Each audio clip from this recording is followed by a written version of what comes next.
All right, this last example, I actually thought it was more difficult. It's actually very easy.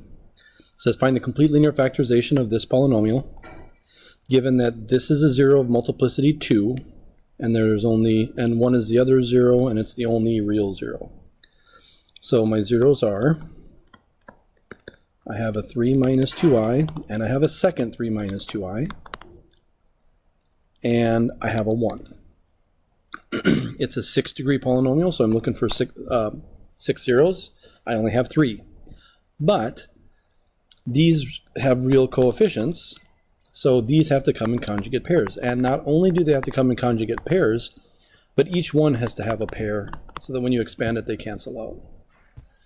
So that's 1, 2, 3, 4, 5. I need a sixth one.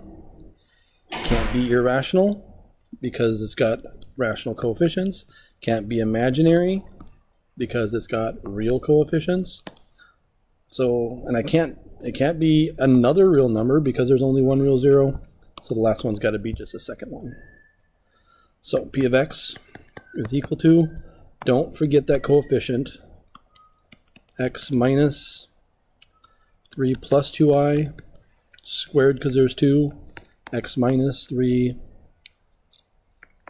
minus 2i